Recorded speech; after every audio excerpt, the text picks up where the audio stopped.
Somehow he's gone astray on this. I haven't one. So, I lost my way at an early age. I really did. I've been elected to council 11 times. 9 times for a 2-year term and two times for a 4-year term. So that's a lot of campaigns, a lot of experience. Now, what is a campaign? A campaign, in my opinion, is a dialogue with the voters. It's an opportunity to talk about what needs to be done, what's not being done, how we can operate and function and govern better. In every campaign I've been in, I've learned a lot. I've taken energy and strength from it. So I miss not campaigning, if you can believe it. Now, the reality just now, we have 6 of us, because of term limits, are lame ducks. And we have over 3 years yet to serve, and 6 of us, being human beings, are thinking about what we do next. 2 of us are running for mayor. 1 of us, for a time, was a candidate for lieutenant governor. 1 of us has said that he will never run for any office again. The other 2 of us haven't said anything.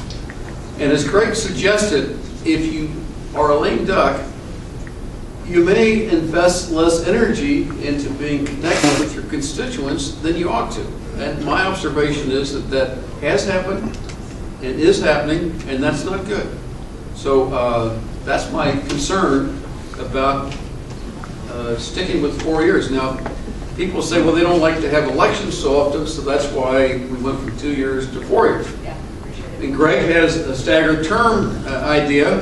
So now we go back to having an election every 2 years. It's just not of the 9. So I'm not sure how that is truly an improvement if the aim is to have fewer elections.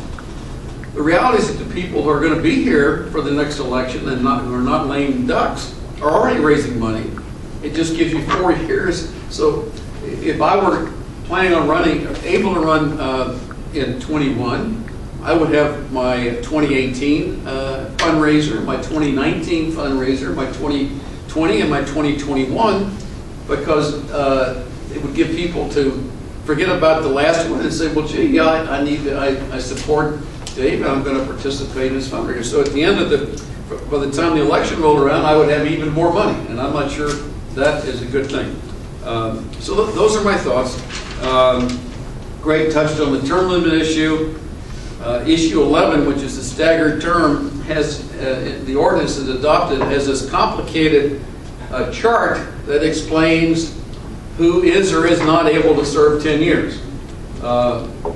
It's kind of the way Greg said it, but it's too bad that it's so complicated. That's what needs to happen. So if we think term limit is important, it's been complicated. But that's my thinking. Elections are a dialogue, a chance to connect, and we're going to lose that. So, David? Is there anything to be said on the positive side for a lame duck councilman being bolder and more Sure. less intimidated by the public? I suppose. Or being so bold that he or she is ahead of those that he or she represents. Obviously, I mean, it's an interesting question, because what do we think we're getting when we elect someone? And what you get when you elect me is not somebody who's going to do what a majority would want every day. And I don't think a lot of us want that. You know, we could, in an age of this digital world, we could substitute a direct link from everybody's computer and what you want us to do now. I think what we're doing is selecting a person on the basis that we think that their values and their judgment means that they're more likely than not to agree with me. I also trust them to do the investigation and understand the details of a decision. A lot of decisions are complicated. A lot of decisions require a lot more information than most of us have from the media. You know, we're busy living our lives and so forth. So that's what we ought to be thinking about buying when we vote for somebody. So yeah, but my observation is that that hasn't happened. I think, in my opinion, 2-year terms got us closer to being connected with the voters. What was the executive session? Okay, that's number 12. We can never, as a council, meet privately to talk about anything.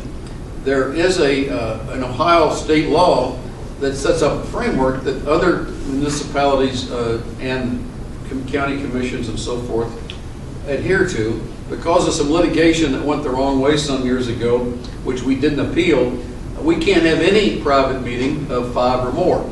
Now, under the Ohio law, we can have private meetings, number one, only on a public vote that said we're going to have an executive session to discuss limited topics, wage negotiations, personnel matters, pending litigation, and I think decisions about real estate transactions. Things that ought to be talked about privately, because there's some sensitive issues that if they're discussed publicly is to the disadvantage of the city. After the executive session, any decisions are required to be made before the public. And, you know, we had a perfect example this spring with the Harry Black thing. I mean, the city was frozen for months, and we could not have any conversations of the body.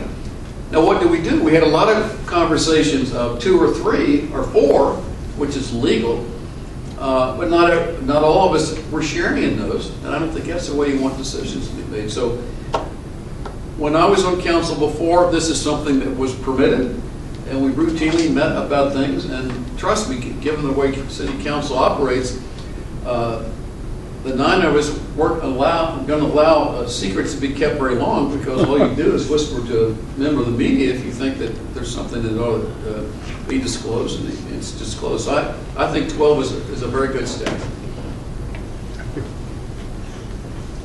And the 2-year term is issue number what? 10. Yeah. Staggered term is issue 11. It's interesting, if they both pass, then the one with the most votes, or the highest percentage, would go into effect. If neither passes, we stick with the current system, which is 4-year terms without they're being staggered.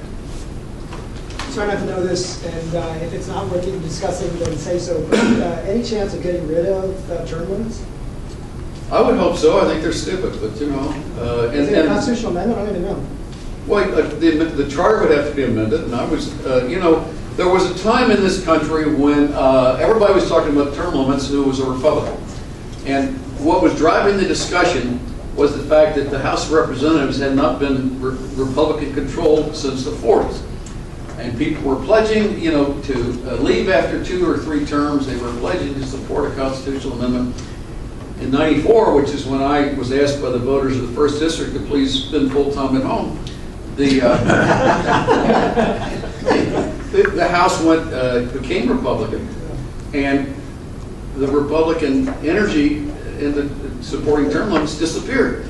But in the meantime, earlier, it was put on the ballot here, and people say, oh, you know, let's get rid of those rascals. Well, let's elect a new set of rascals. And you know, we have term limits. They're called elections. And the thought that you would send people home after 8 years at any level makes no sense to me. I mean, I've said many times, how is our city better when Bobby Stern and Guy Guckenberger and Peter Strauss are no longer eligible to serve on council? Or Charlie Taft in this time, or Ted Berry? I mean, there is some experience that comes, and some perspective, perhaps. I don't know. But of course, at the state level, the legislators just go from the Senate to the House and back. So much for term limits. Yeah. But you know, there is. I mean, particularly, well, I mean, we've had a succession of. I mean, who gets the power if there's just turnover?